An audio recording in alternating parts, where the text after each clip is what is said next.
ሲሳይ የሚል ስም አለ። ሲሳይ ነው ስምህ። ሁለት ነገር እነግርሃለሁ። እሺ ፈቺው ያጠጣሃል። አሜን። የታሰርክበት ሶስት ነገር አለ። አንተ ያጣኸው ስኬት ነው። ፍሬን ያጣኸው እውነት ነው። ሮጠህ ኪሳራ ነው። እውነት ነው። ብር ኢንቨስት አድርገህ ኪሳራ ነው። እውነት ነው። ብዙ ሺህ ብር ታወጣለህ፣ ኢንቨስት ታደርጋለህ። ያወጣኸው ወጪ ሳይመለስ እንደ ከሰርክ ወደ ቤት ትመለሳለህ። አዎ ዛሬ አንድ እባብ እመታለሁ። አሜን። የጭንገፋ እባብ ዛሬ ተመታ። አሜን። በኢየሱስ ደም ተመታ። አሜን። ይሄ እባብ በህልም እየመጣ የሚያሰቃይህ እባብ ነው። እውነት ነው። በህልም ታየዋለህ ይሄንን እባብ። ይሄን እባብ በህልም ካየኸው ጊዜ ጀምሮ ሁሉ ቤት ይረበሻል። እውነት ነው። ቤት ውስጥ ሰላም የለህም። የትዳር ላይፍ ውስጥ ሰላም የለህም። ከወንድሞች ጋር ከዙሪያ ካሉ ቤተሰቦች ጋር ሁሉ ትባላለህ፣ ትጋጫለህ። ዛሬ ይሄ ረጅም ዘመን ዋጊ የሚል ስም ታውቃለህ? አያቴ ነው። ዋጊ አያቴ ነው። አዎ ሰማይ ረጅም ዘመን የወንድ ልጅ ኮቴ የሚከተል እባብ። እውነት ነው። የወንድ ልጅ አሻራ የሚከተል እባብ ያቴ ነው። አዎ እውነት ነው። አቤት እውነት ነው። ያቴ መንፈስ ነው። ያቴ መንፈስ ነው። እውነት ነው። አጨብጭቡ ለጌታ።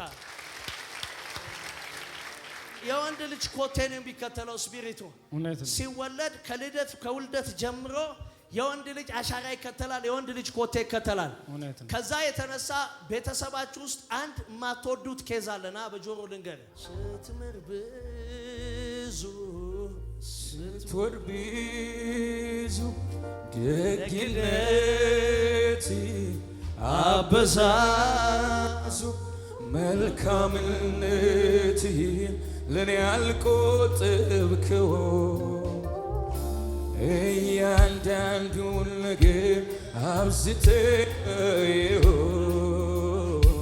ከለመንጎ መች ነው ይሄንን ያደርጉት የነበር? ድሮ ያደርጉ ነበር። እናቴና አባቴ አብሮ በነበሩ ሰዓት አመቺሳ ያደርጉ ነበር። አመቺሳ ጨለ ምናምን አለ የሚመለከው አለ። ያቴ ካቴ ተወሰደ ነው። እግዚአብሔር ዛሬ ገልብጦታል። አሜን። በኢየሱስ ደም፣ በኢየሱስ ደም ይሄ ቤተሰብ ለዘላለም ተፈቷል። ቤት ውስጥ ብፌ አለ እንዴ? ረጅም ብፌ።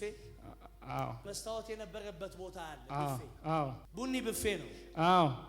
መስታወት እቃ የተቀመጠበት ፎርነር እቃ የተቀመጠ ብፌ። አዎ። ሰፊ አይደለም፣ ቀጭን ብፌ። አዎ። እዛ ቦታ ላይ ይሄንን ማህተም አስቀምጦስ። እሺ። እባቡ ሞቷል። አሜን። እልልታ ጭብጨባ ለጌታ ክብር። ሚስት ትመጣለች። አሜን። ወደ ጌታ ትመጣለች። አሜን። ትልቁ ጸሎት የሚስት ጸሎት አይደል? አዎ። ሚስት ጌታን ታገኛለች። አሜን። ከሚስት ጋር ጌታን ታገለግላለች። አሜን። እልልታ ጭብጨባ ለጌታ ክብር። ያገኘኝ ሰው አይደለም። ያገኘኝ ራሱ ኢየሱስ ነው። ትንሣኤ ሆኖልኛል። ሆኖልኛል። አንድ ሰው ጮክ ብሎ እባቡ ሞተ ይበል።